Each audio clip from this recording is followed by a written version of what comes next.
Hello, my friends. Today on the front line, it's a disaster. Don't think I'm exaggerating. Soldiers on the ground from the Kostyantynivka direction are writing that many fighters have been completely encircled and are being forced to surrender to the Russians. Unfortunately, the encirclement had been developing here for quite some time, and it seems it has now happened. Moreover, if the Russians manage to advance to the reservoir and surround our soldiers, then most likely both Sherbinivka and Katerinivka are now under the question, not just the village of Klebenbyk. Friends, be sure to share your thoughts about this in the comments. Now we are waiting for official statements and confirmation of this information. In addition, the Russians are breaking through near Chasiv Yar and are storming Alexandru Shultine, Pleshiivka, Rusin Yar, and Poltavka. Also, France, unfortunately, will have to open a new Dobropillia direction. The Russians have already managed to break through significantly beyond the village of Mayak, moving across the fields toward the village of Vilne. Their advance has reached 5 kilometers and 300 meters. This means they're moving quite quickly across the fields here, which greatly stretches the front line. They are no longer focusing on the Pokrovsk direction, but are moving much further. Moreover, yesterday it was reported that the Russians had already entered and were allegedly carrying out filtration in the village of Zolotyi Kolodyaz. Closer to the evening, reports came in that the Russians have advanced into the village, which for now is a gray zone. But fighting is already ongoing near Zolotyi Kolodyaz. Troops have advanced east of Dobropillia, securing positions near Nikanorivka and Novy Shakhovy. Fighting is already underway near Zolotyi Kolodyaz. Dobropillia is now a key logistical hub for the Ukrainian forces in the defense of the Pokrovsk agglomeration. The city is under constant shelling. The Russians are also trying to cut the Dobropillia-Pokrovsk highway near Rodinske. Later, another report emerged saying that fighting was already taking place inside the village itself. There is information that battles are underway in Zolotyi Kolodyaz in the Shakhivska community. The villages of Kutuzivka and Rubizhny have been heavily hit by strikes. There are no civilians left there. We haven't yet been able to obtain information about the security situation in the settlements of Kucherev Yar, Hruske, and Vesele. Friends, no one could have imagined a collapse of this scale, that the Russians would advance so quickly, putting not only Pokrovsk but also Bilitske, Dobropillia, and other settlements at risk. In short, a massive frontline collapse has begun. These are, in fact, open operational spaces that the Russians have reached. They have pushed through quite far and quite fast into areas where they weren't expected, and as a result, no defensive lines had been prepared there. And now we're facing the consequences. How much further the Russians will advance remains to be seen. Late at night, reports began to emerge that the Russians had already entered Zolotyi Kolodyaz and effectively entrenched themselves there. If this information is confirmed, I honestly don't even know what to call the situation we now have. Now, let's move on to the Pokrovsk direction. Here, the Russians are storming the village of Suvorove, breaking through to the outskirts of the city of Rodinske, with fighting taking place near Novoekonomichne. And they are also assaulting Sukhy Yar and Lysivka, pushing into Pokrovsk, and battles are ongoing for Chunishine. Activity here remains extremely high, and the situation with the breakthrough towards Pokrovsk is not improving.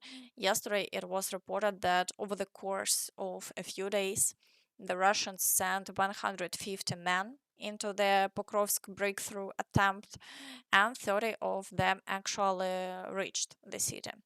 From there, they will gradually advance and build up their presence.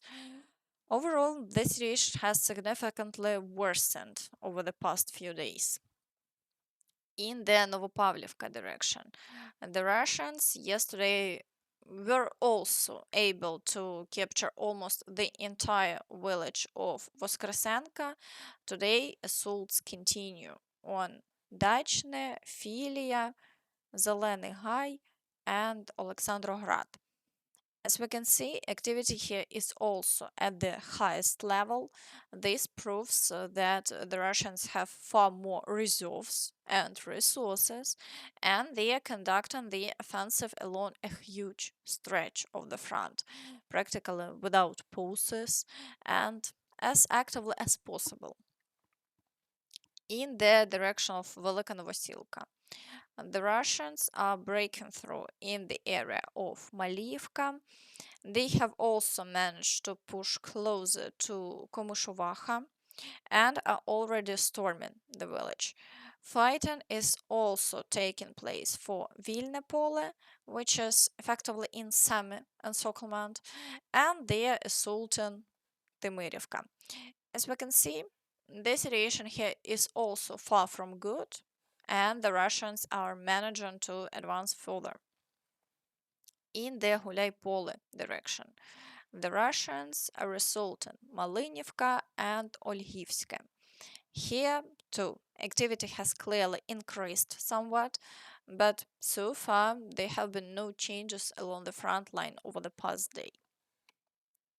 In the Zaporizhia direction, the Russians are pushing toward Novodanilivka and Novoandriivka.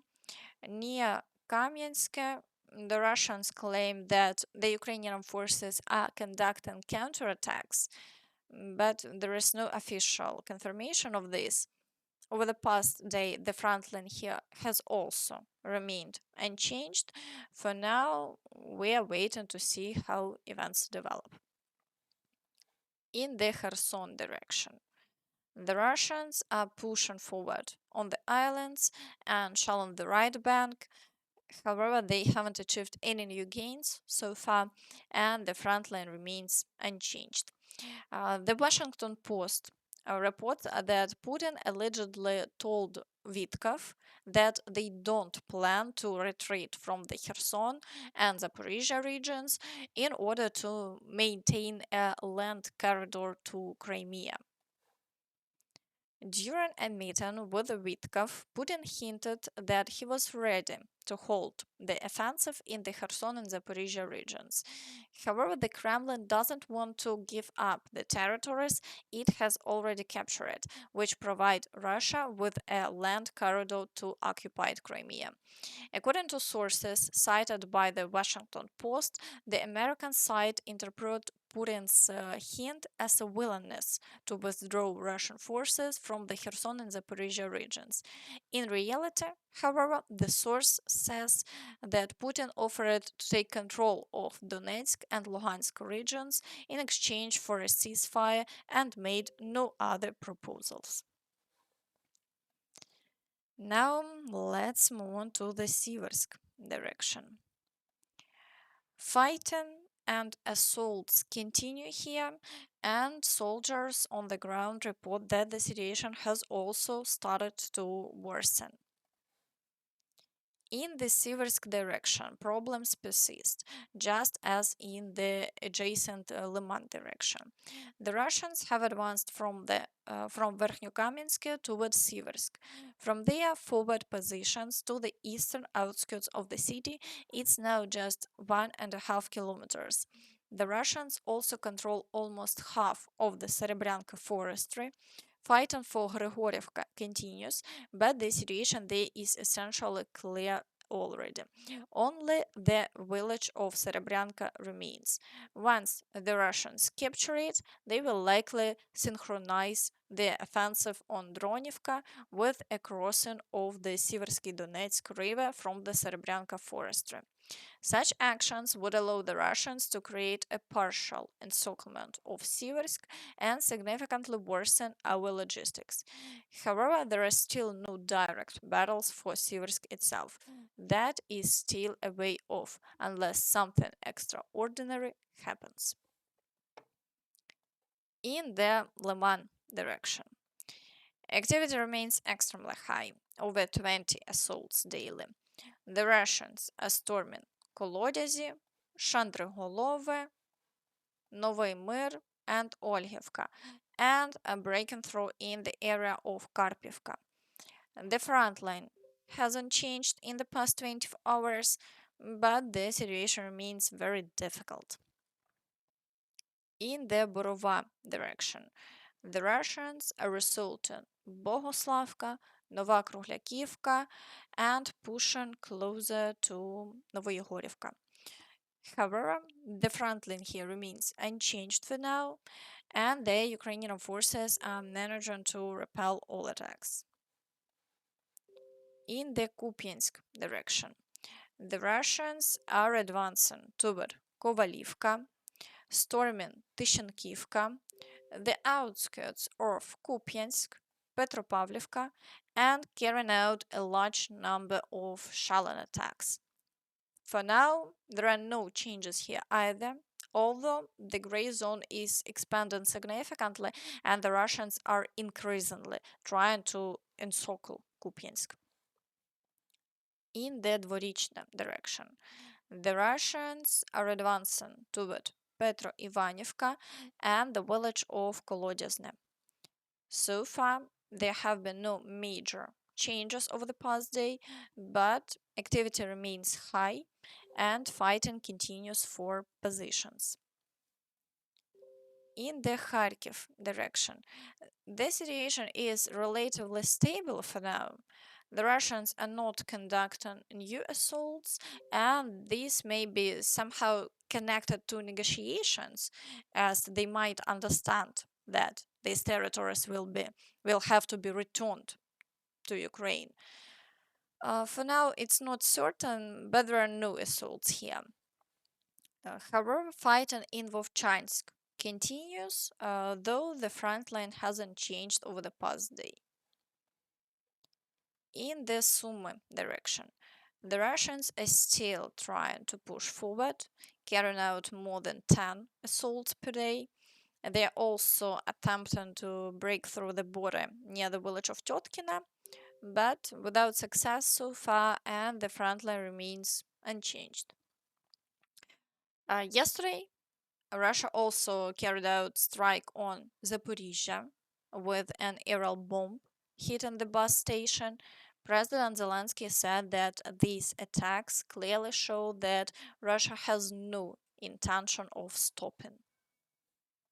Aerial bombs on the city, on ordinary residential areas, on the bus station, on one of the clinics. And fortunately, there are victims, and all of them are receiving assistance. Today, along the entire front line, in frontline communities, in border towns, in our villages, they have again continued taking lives. No deadlines, no expectations work on them. They do not want to stop the killing. The only thing they seek is a way to kill Ukraine. We clearly understand the threats. All our partners, just like us, fully understand the threats. Everyone has seen that there is not a single real step from Russia toward peace, not a single action on the ground or in the air that could save lives. That's why sanctions are needed. Pressure is needed. Strength is needed. Strength, first and foremost, from the United States. Strength from Europe. Strength from all nations in the world that want peace and common international relations. If Russia does not want to stop the war, then its economy must be stopped. Also, the German chancellor stated that Zelensky must be involved in the negotiations. In recent days, there have been intensive consultations at all political and administrative levels. Today, I will hold another phone call with President Trump. We are actively preparing at the European level, together with the US government, for this meeting. And we hope that the Ukrainian government and President Zelensky will participate. We cannot accept territorial issues between Russia and America being discussed or decided without the involvement of Europeans and Ukrainians. I believe the American government shares the same view. That's why there is such close coordination. The NATO Secretary General also made a statement. The meeting between Trump and Putin will be a test of Russia's readiness to end the war in Ukraine, said NATO Secretary General. Mark Rutte called the planned Friday meeting between US President Donald Trump and Kremlin leader Vladimir Putin in Alaska a test of Putin's seriousness about ending the war in Ukraine. It's important to see how serious Putin is, and the only person who can make that determination is President Trump. At the same time, he noted that there will be no final agreement at this meeting, and Ukraine must be involved in further negotiations. Meanwhile, Lindsey Graham said Ukraine will have to give up territory. So, Senator Graham, you take me to my next question. Let's talk about the red lines and what a good deal would look like. Yeah. Let's look at the map right now, Senator, there. This is a map of Ukraine. You can see the areas in red currently under Russian control. Now, President Trump this week didn't rule out Ukraine having to give up some of its territory, something the Ukrainians have rejected. Do you believe that Ukraine should sign a deal that includes giving up any part of their territory, Senator?